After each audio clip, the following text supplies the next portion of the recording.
मसला ये होता है कि कई बार राजनीतिक दल ये समझने से चूक जाते हैं कि देश का मन किधर है।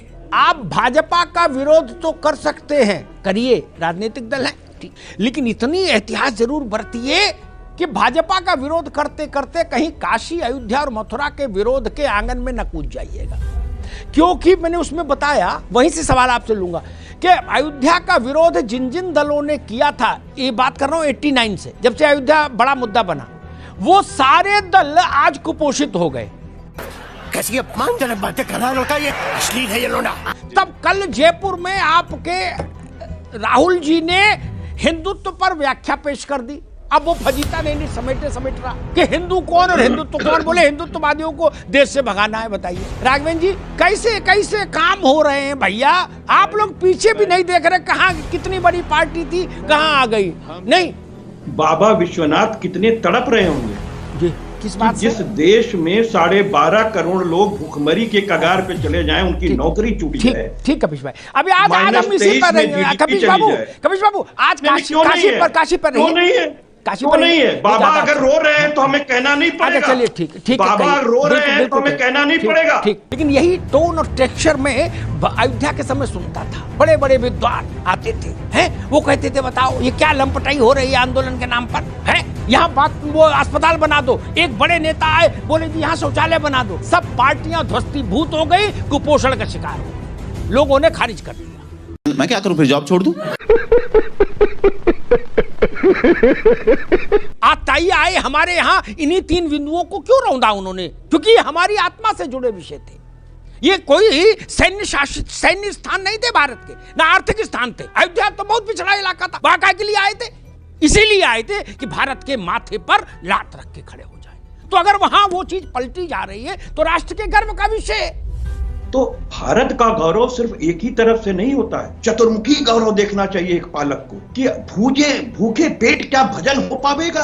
कांग्रेसी ध्यान से सुने और कांग्रेस के सहयोगी दल भी ध्यान से सुने। मेरा सवाल, हमने शिरडी को देखा, हमने तिरुपति को देखा, हमने वैष्णो देवी को देखा, उन्होंने अर्थव्यवस्था बदल दी उन इलाकों की। भाई केवल धर्मशास्त्र नहीं बदला, समाजशास्त्र नहीं बदला, अर्थशास्त्र बदल दिया। फिर क्या दिक्कत है? हम एक रास रंग पर 300 करोड़ रुपया खर्च कर देते हैं एक शहर में, जब सरकार में होते हैं तब बच्चे भूखे नहीं होते। मैं कहना नहीं चाहता था ये विषय, लेकिन आज काशी में बाबा विश्वनाथ धाम के पुनरुद्धार के समय ये जो राजनीति की गई, ये ठीक नहीं। भाजपा से निपटने के लिए और तमाम दिन आप इसके औचित्य पर सवाल खड़ा कर रहे हैं, गजब बात कर रहे हैं। सेफई में नाच हो सकता है, वो औचित्यपूर्ण है, लेकिन बाबा विश्वनाथ धाम नहीं बन सकता क्योंकि बच्चे भूखे हैं। कैसे कैसे, जैसे आदमी अल्टो नहीं खरीद सकता, स्कूटर मोटरसाइकिल नहीं ले सकता भारत का आम आदमी, वैसे आप लोग जहाज में चल रहे हो, निजी जहाजों में, है, ज्ञान बांट रहे हो कि गरीब के लिए रात भर जग रहे हैं, छत पे टहल रहे हैं। हमने आप लोगों के घरों में कप प्लेट देके, पूछो ये कटोरी कहां से आई, बोले ये इटली से आई, बोले ये बोले पेरिस से आया गिलास। गरीब के लिए रो रहे हो यार, तमाशा नहीं किया करो भाई, इतना तो मत किया करो। लोग सुनते होंगे टीवी पर, इस पर, तो क्या कहते होंगे? जहर खाने का मन करता होगा गरीब आदमी का। उसके गरीबी के साथ मजाक मत करिए। आप रोटी नहीं दे सकते तो शांत तो रहिए। काजू बादाम खाने के बाद बाहर निकले और ये कहें कि मैं भी भूखा हूं, ये तो झूठ मत फैलाइए। क्या आपके घर में बाल बच्चों की शादियां नहीं देखी? हमने नहीं देखी क्या? आप लोगों ने जितनी नहीं देखोगे, राघवेंद्र ने, कपिश ने, आनंद ने, उतनी मैंने देखी और विक्रम राव साहब ने देखी। आपके नेताओं के यहाँ शादियां पैसा ऐसे बहते देखा। कानपुर में तो गंगा में भी उतना जोर नहीं है, गंगोत्री गंगा समझो, ऐसे पैसा बहते देखा। एक नेता की यहाँ शादी हुई थी परिवार में, जहाज ऐसे उड़ा और बात कर रहे हैं कि जी 400 करोड़ कॉरिडोर में लग गया, देश भूखा है। गजब बात है। जहाज ऐसे उड़े जैसे विक्रम टेम्पो चलते हैं चमनगंज से कानपुर में, उस फ्रीक्वेंसी में जहाज उड़े। विक्रम राव साहब ने कह दिया मुझे पान खाना है, बोले जहाज ले जाओ पान खा के। कपिल श्रीवास्तव ने 2 मिनट बाद बोला, हम बोले हमको भी खाना, बोले इनके दूसरे विमान से ले जाओ। मैंने देखा, बताऊं नाम, चेहरे खराब हो जाएंगे। स्विस कॉटेज बन रही, स्विस कॉटेज शादी ब्याह में। हमको गुलाम बनाने के लिए जिन स्थानों को तोड़ा गया कि हमारी आत्मा पर भी नियंत्रण हो जाए, उन स्थानों का पुनरुद्धार नहीं होगा तो किस जगह का पुनरुद्धार होगा? आपकी कोठी में पैसा लगे तो जायज, और बाबा विश्वनाथ के कॉरिडोर बने तो ना जायज। जितना पैसा लगा है ना, बुरा मत मानना, मैं ऐसे सैकड़ों राजनेताओं को जानता, सैकड़ों, जिनके पास इस मूल्य से ज्यादा के इमारतें हैं जितना कॉरिडोर में लगा है कोई।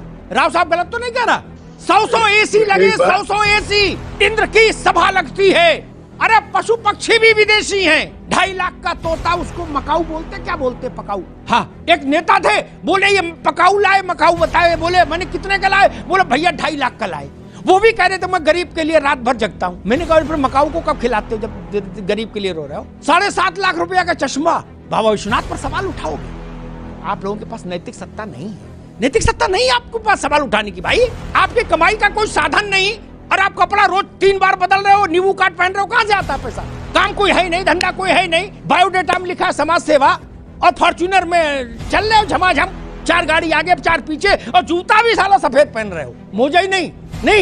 और जो नहीं पहन पा रहे वो दुख में मरे जा रहे। वो कह रहे कि हे ईश्वर ऐसे दिन हमारे कब आए कि मैं भी सफेद जूता पहन पाऊं, और 10 अंगूठी 10 उंगलियों में, और वो बकरी बांधने वाली उतनी मोटी चेन गले में। कोई कह रहा राष्ट्रवाद लाएंगे, कोई कह रहा जी समाजवाद लाएंगे, कोई कह रहा जी कांग्रेस लाएंगे, क्या? और 250 ग्राम की चेन डाले गले में। आप लोग सवाल उठाएंगे काशी विश्वनाथ पर?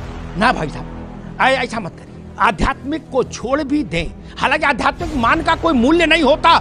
सिखों ने कभी ये सवाल नहीं उठाया कि गोल्डन टेम्पल का कोई आर्थिक मूल्य क्या है, वेटिकन सिटी में पोप की सत्ता क्यों चलती, सवाल ईसाई नहीं उठाते। मक्का और मदीना पर सवाल नहीं उठता। काशी विश्वनाथ पर सवाल उठाने की हिमाकत कैसे हो सकती है?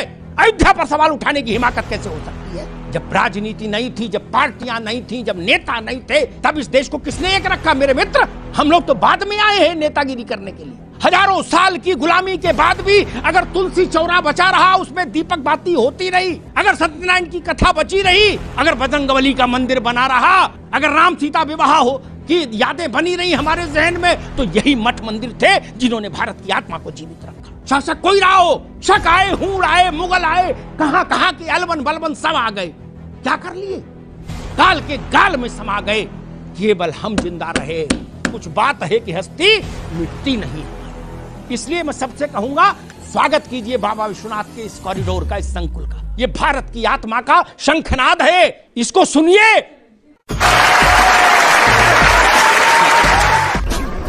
बंद करो, हाथ जोड़ के मैं मोदी साहब से गुजारिश करता हूँ।